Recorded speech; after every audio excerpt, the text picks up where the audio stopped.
जीवन से चूक गए ना तो पछताना पड़ेगा और 3 खानियों में भटकना पड़ेगा। 4 प्रकार के खाने होते हैं, मनुष्य खाने, पिंडज खाने, अंडज खाने और ऊष्मज खाने। मनुष्य खाने में मानव प्राणी आते हैं।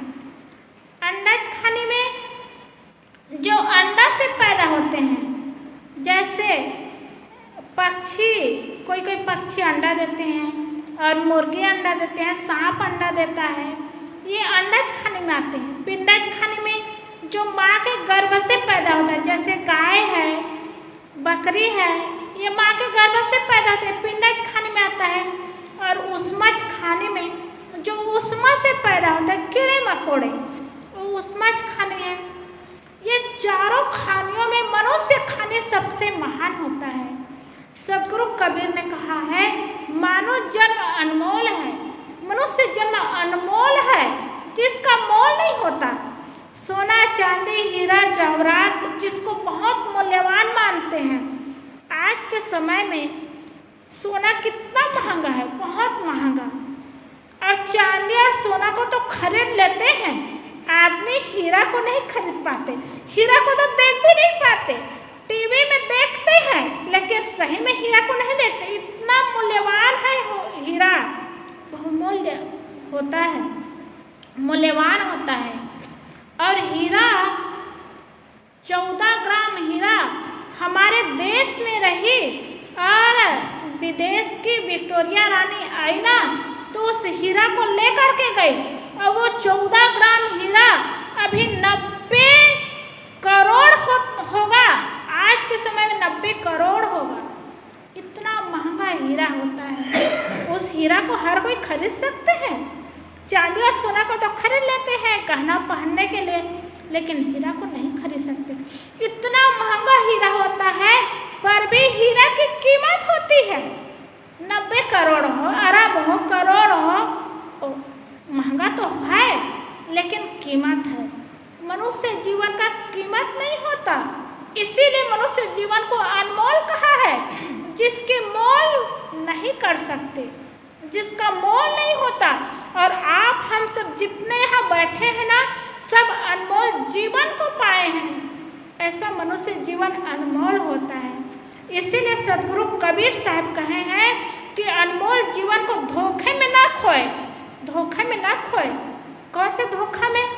कमाने खाने में और सोने में जीवन को बर्बाद ना करें, ये धोखा में खोना है। तो क्या करें? अनमोल जीवन मिला है, सत्संग करें, भजन करें, भक्ति करें, जीवन की कीमत को समझें और सदुपयोग करें। अब चूके अगर हम इस जीवन से चूके तो पछताएंगे, अंत में रोएंगे, पछताएंगे और फिर से 3 खानियों में भटकेंगे।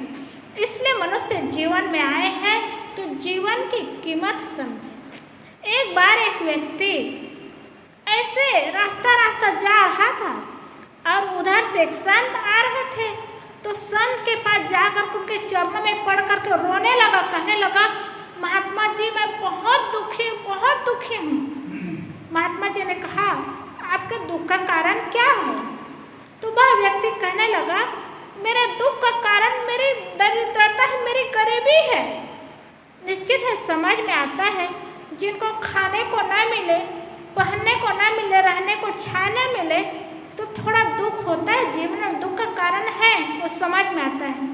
लेकिन व्यक्ति सुंदर था, मजबूत था, हृष्ट पुष्ट था और दुखी था।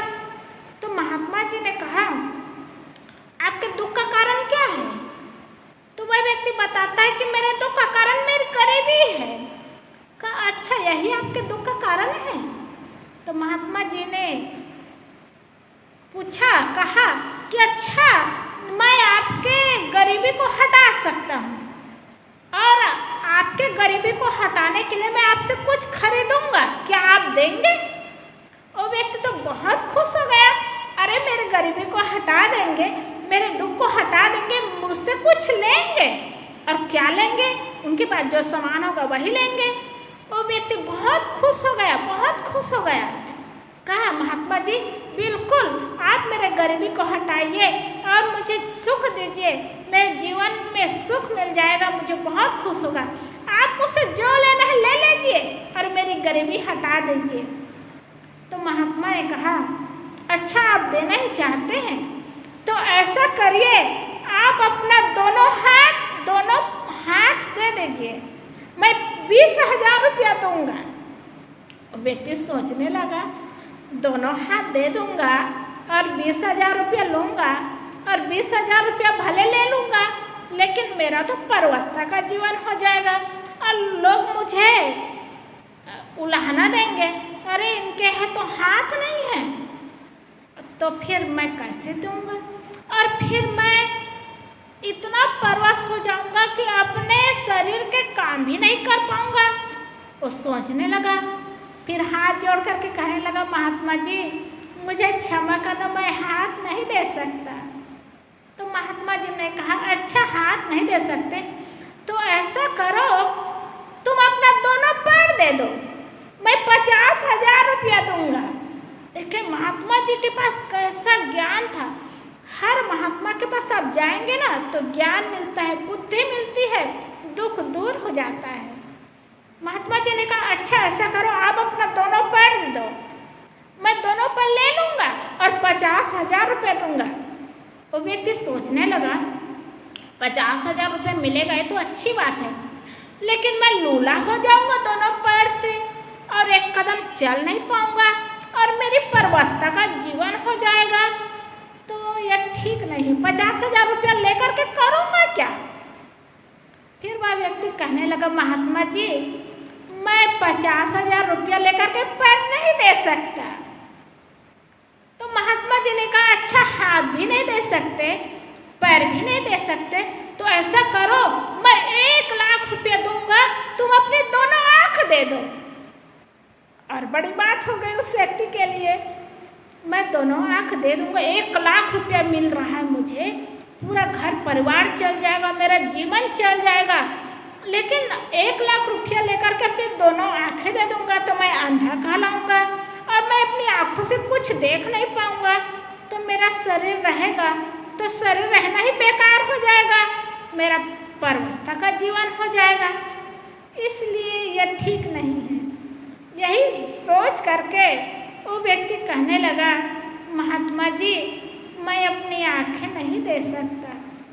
तो महात्मा ने कहा, अरे दोनों हाथ नहीं दे सकते, दोनों पैर नहीं दे सकते, दोनों आँखें नहीं दे सकते 1,00,000 रुपया में, तो ऐसा करो तुम अपना जीवन दे दो, अपना जान दे दो, मैं संसार का जितना ऐश्वर्य है ना सब तुम्हें दे दूंगा। तब तो वह व्यक्ति और चक्कर में पड़ गया, संसार का सारा ऐश्वर्य मुझे मिलेगा और मेरा जीवन ही समाप्त हो जाएगा तो क्या करूँगा, किस काम के लिए, फायदा ही मुझे क्या है। वो व्यक्ति कहने लगा, क्षमा करना महात्मा जी, मैं अपना जीवन नहीं दे सकता, जीवन देकर के मुझे ऐश्वर्य मिले वो किस काम का, मैं जीवन नहीं रहेगा, जी नहीं पाऊंगा, मुझे ऐश्वर्य मिल जाए तो करूँगा क्या, इसलिए मैं नहीं दे सकता। तो महात्मा जी ने समझाया, अरे तुम गरीब हो कहते हो और तुम्हारे पास इतना सारा धन है, संपत्ति ऐश्वर्य है, संसार का ऐश्वर्य भी तुम्हें मिल सकता है, तुम अपना जीवन नहीं दे सकते, और तुम्हारी आँख दे करके 1,00,000 भर रुपया मिल सकता है, नहीं दे सकते, बताओ तुम गरीब हो। तुम्हारे पास हाथ है, पैर है, आँखें है, तुम्हारा जीवन है और जीवन से तुम क्या नहीं कर सकते, क्या नहीं कमा सकते, तुम सब कुछ कर सकते हो, कहाँ तुम्हारे पास गरीबी है। बुद्धि सही लगाओ, सही जगह जाओ, सही संगत करो और सही काम करो तो इसी शरीर को ही पा करके तुम धनवान बन सकते हो, दरिद्रता दूर हो सकती है, गरीबी हट सकती है, तो तुम्हारे पास सब चीज़ है। तो उस व्यक्ति की आंखें खुली और महात्मा जी के चरणों में पड़ गए और कहने लगे, महात्मा जी आप मेरी आंखें खोल दिए, मेरे पास ज्ञान नहीं था, बुद्धि नहीं थी, मैं अपने आप को दुखी मान रहा था गरीब समझ करके, लेकिन आप मेरी आंखें खोल दिए, मेरे पास तो इतना सुंदर शरीर है और शरीर में बल है, बुद्धि है, ज्ञान है, सब कुछ है, अब मैं दुखी नहीं होऊंगा। तो आदमी अपने आप को इतना गरीब मानता है, बुद्धि नहीं बुद्धि हो जाती तब आदमी धनवान हो जाता है, गुणवान हो जाता है।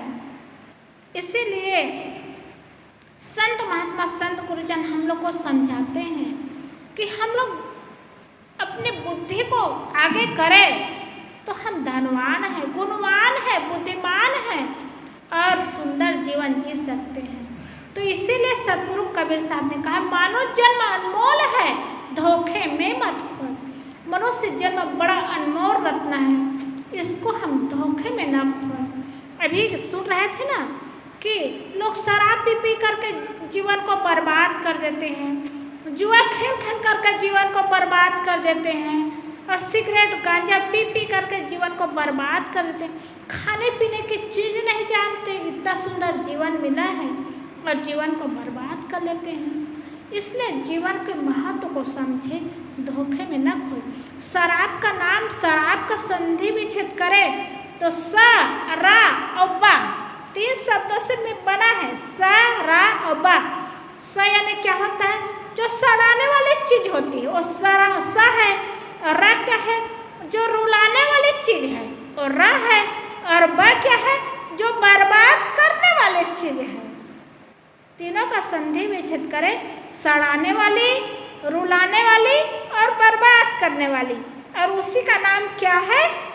शराब। और वही शराब सड़ाती भी है, रुलाती भी है और बर्बाद भी करती है।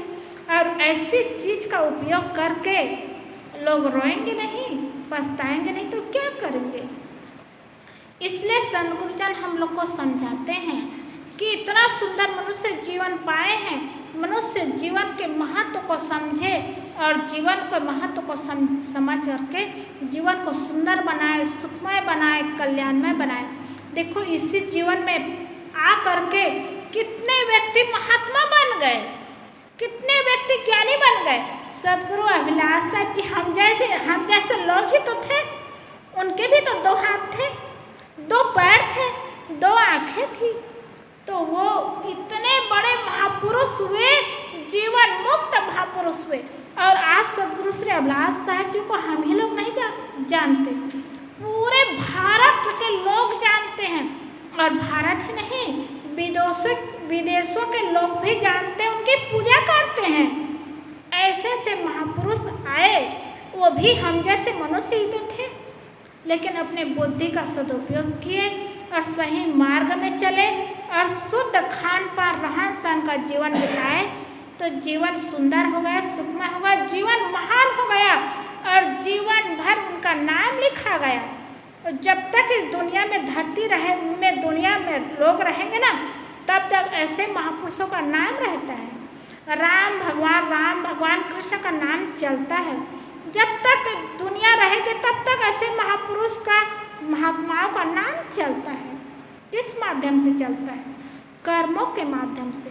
कर्म अच्छा हो जाता है, जीवन अच्छा हो जाता है तो व्यक्ति का नाम अजर अमर हो जाता है।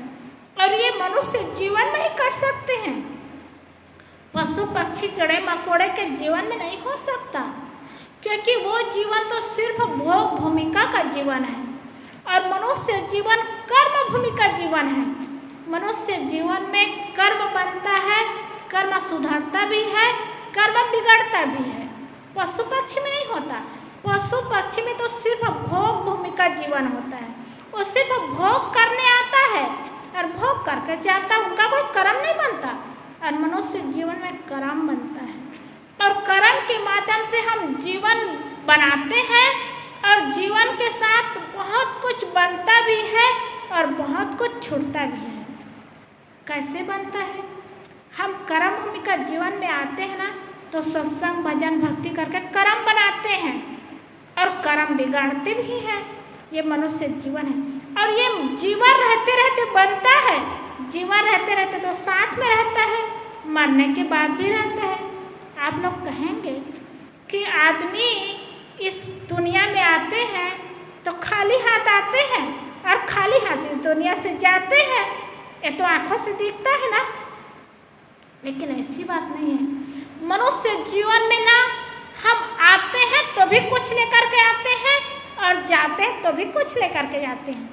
वो दिखाई नहीं देता है, वो आने जाने वाले व्यक्ति ही जानते हैं और हम लोग समझ नहीं पाते।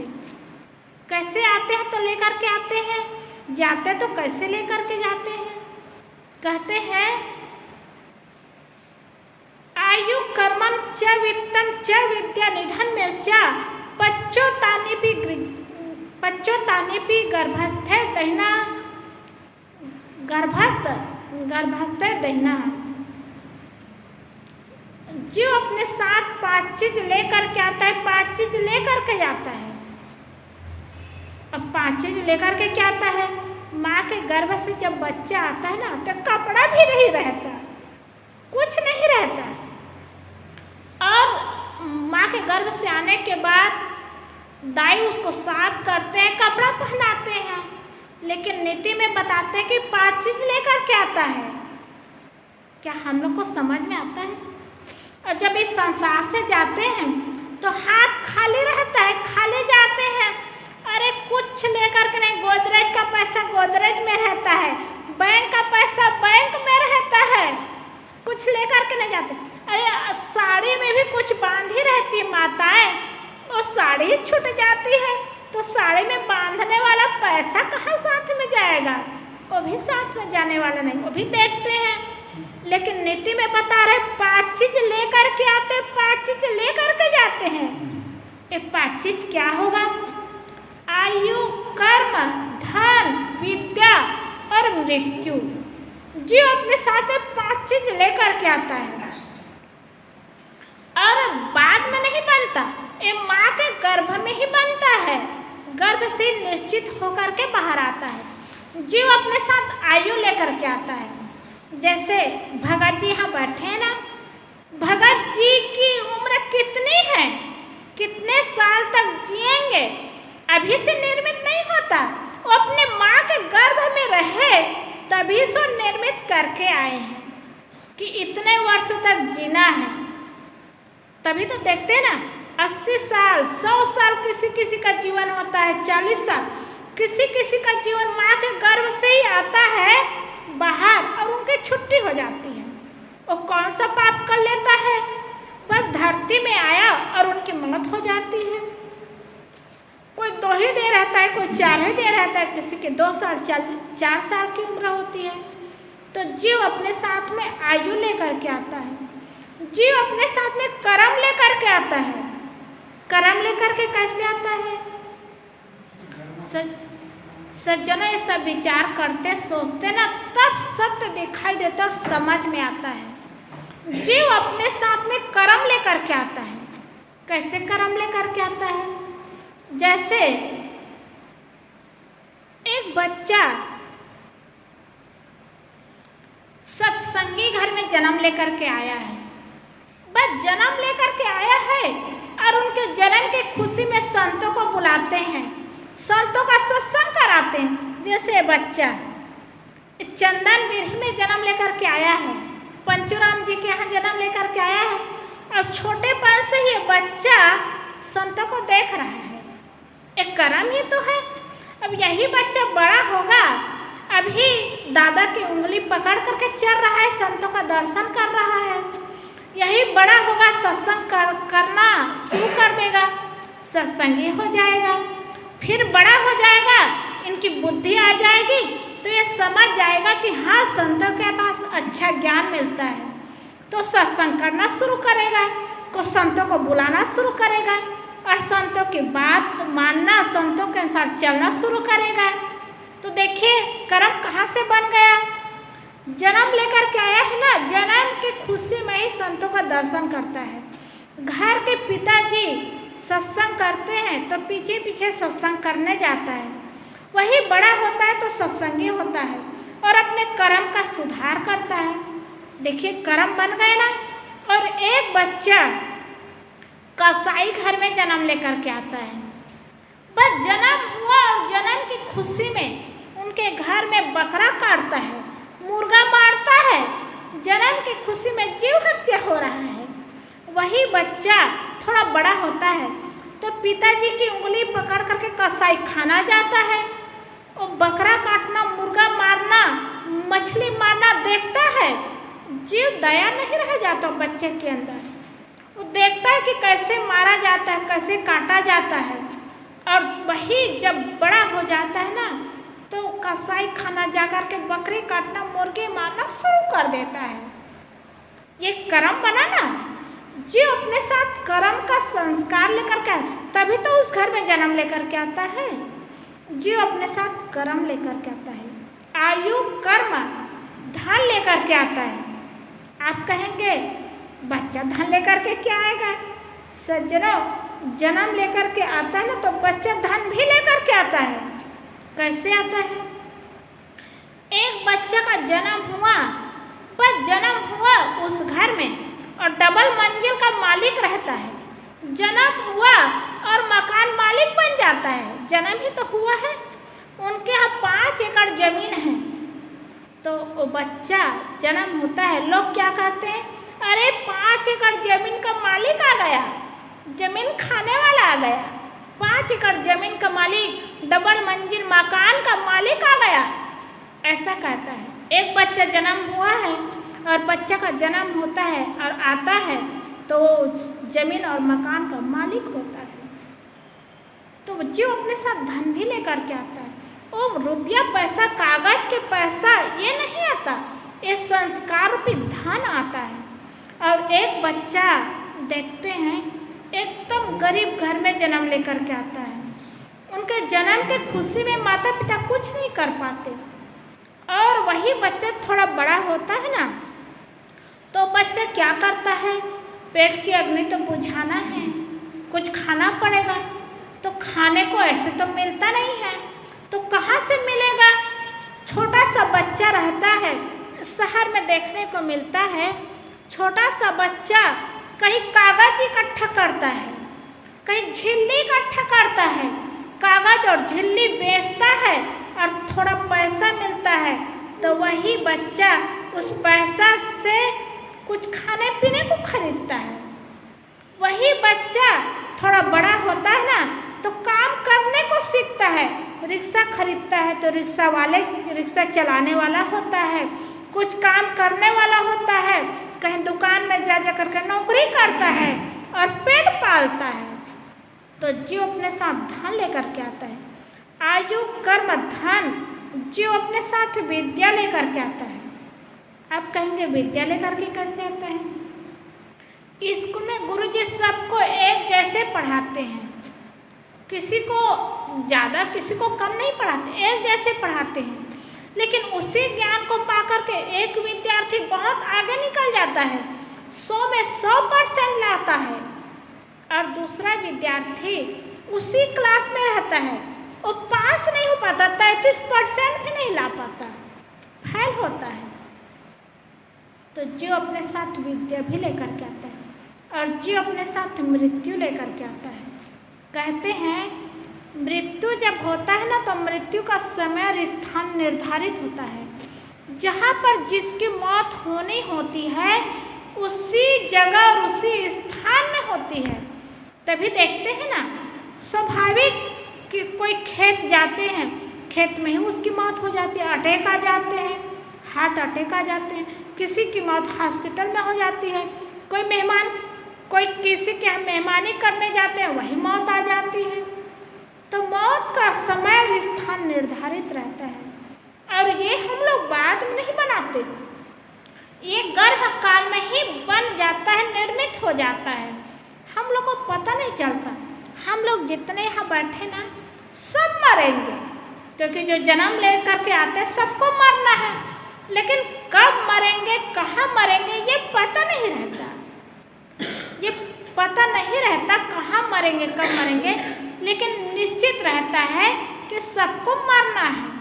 तो हम लोग सब 5 चीज गर्भ में रहते तो लेकर के आते हैं, और इस संसार से जाते हैं ना तो भी 5 चीज लेकर के जाते हैं। देखो मेरे साथ अभी आप सब जानते हैं एक घटना घटी।